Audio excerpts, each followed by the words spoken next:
Hey there, welcome back to High Infidelity, the best channel for cheating stories. Like and subscribe to channel for more spicy stories. Now, let's get into today's story video. Rebuilding my relationship with my daughter, 13. So to cut a long tale short, I had an affair. My daughter was the one who found me with the other guy in the act. It had been the worst day of our life. I'm not going to justify the affair because I know it was wrong. My daughter had always been a daddy's girl, and she quickly informed her father of what she had seen. That was more than a year ago. I moved out for a bit, and my spouse and I decided to give it a go. I simply want to see my family again. I really regret inflicting such pain on them both. My husband is making an effort. Some days he can hardly hold his hatred for me, while other days he wants to make it work and tries to forgive me. It's a thrill ride. My daughter, on the other hand, is considerably more reliable. She despises me. For the last year, every second of every day. I've had some excellent days with my spouse, but none with her. When I moved out, she wouldn't talk to me at all. She wouldn't return my calls, messages. She refused to go anywhere with me, and now that I've moved back in, she won't speak to me except to yell at me that she hates me, that I wrecked her life, that I'm a war, and so on. If my husband and I spend any time alone together, she interrupts and demands his attention. If we sit on the couch next to each other, she will push herself in between us and cling to her father.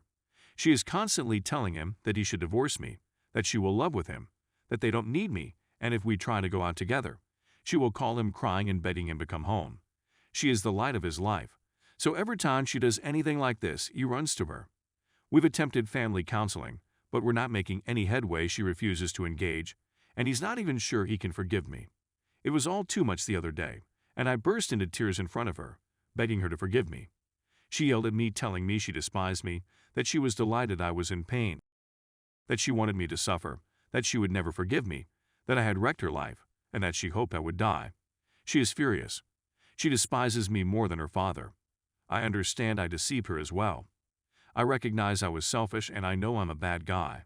I don't think life is worth living after betraying the two people I care about the most in the world and ruining all of our lives. Sometimes I believe we'd be better off if I simply died. Perhaps she is correct. I'm not sure I deserve to be her mother anymore, and I certainly don't deserve my husband. Is she ever going to forgive me?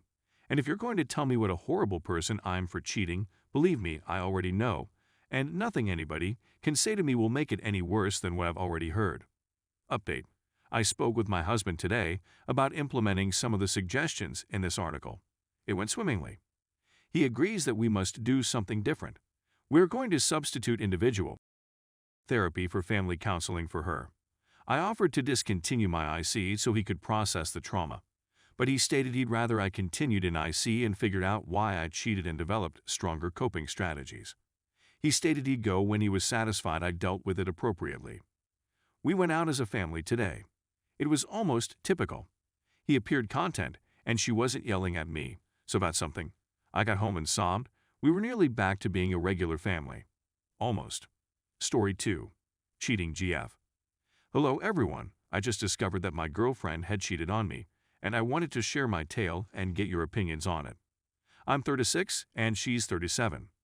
Long story short, I've known her since we were in college, nearly 20 years, and we were really close back then. I'd always had a thing on her, but never pursued her for a variety of reasons. But the sensations were always there, and I could tell she did as well. Fast forward to the summer of 2021. We've all grown up, we'd remained friends and would sometimes speak, and she comes to town for a conference and wants to meet up for dinner.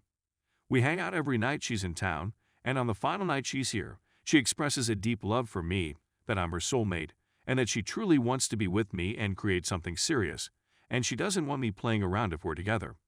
We reside in 2 separate cities in the same state, a few hundred miles apart yet just a 1-hour flight apart. I'm overjoyed because I've been feeling this way for a long time, but it's never worked out. We'd agree to speak about it and attempt to get together as soon as possible. We eventually make arrangements to visit one another after a few months have passed due to demanding job schedules. We go to the happiest spot on the planet, and it's incredible.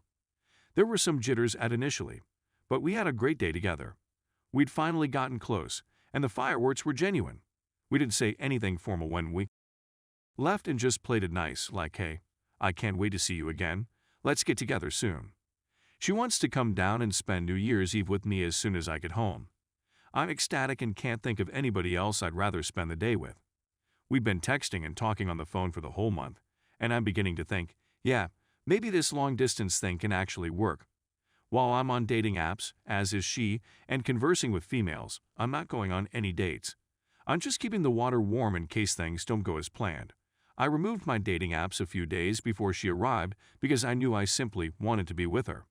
At this moment, everything is okay. Nothing is exclusive, and we are not an official entity. Fast forward to New Year's Eve, she arrives, and we enjoy the nicest 3 days.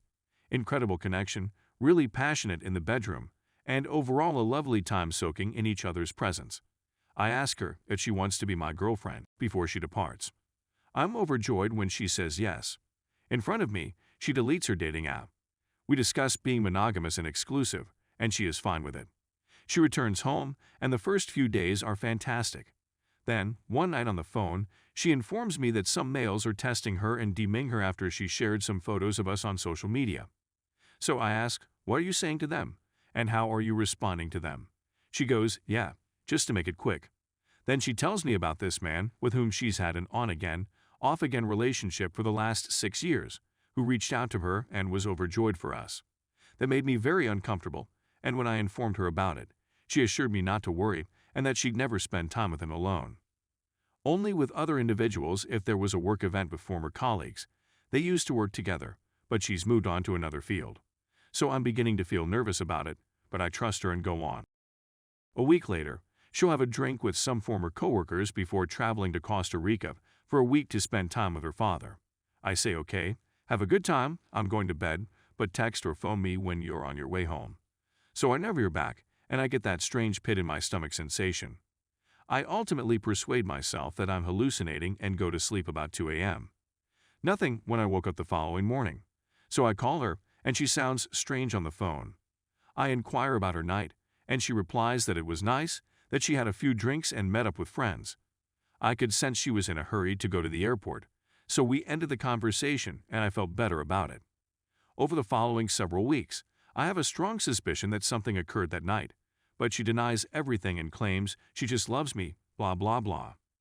After a few weeks and a trip to meet her parents, I return home, and for some reason, ask her the following day if anything occurred the night before she departed for her vacation, and whether the guy she was seeing on and off was there. Finally, she told me the truth. She had cheated on me for closure and to conclude a chapter in her life. I got the impression she meant it, so I asked a lot of questions and felt like I received everything I needed to proceed ahead in a relationship with her. I gave her another opportunity, but she refused to stop communicating with this other individual. Because his father was ill and he was there for her through her dark days or whatever nonsense, but she would never see him again. I tried to accept and move on fast, but I was so irritated. We got together for Valentine's Day 2 weeks later, and it was meant to be the start of a new chapter in our relationship. We discussed the elephant in the room, decided to move on, and promised to be honest with each other. The next day, she asks when the last time I had an STD test, and I tell her it was the previous week. Note, we didn't have after she cheated on me until V-Day weekend.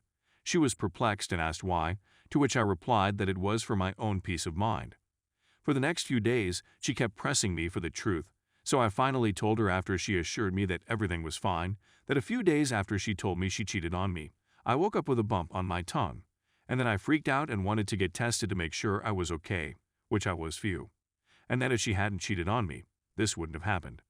She flipped and stated I felt she was unclean, I wouldn't have slept with her again if I believed she was dirty, and broke up with me. She said she couldn't trust me. Then she says we should take some time to think about what we want and maybe reconnect in the future, and that all she wants to do is be with me. Should I just block her, telling her it's all over? I'm dealing with some intense feelings.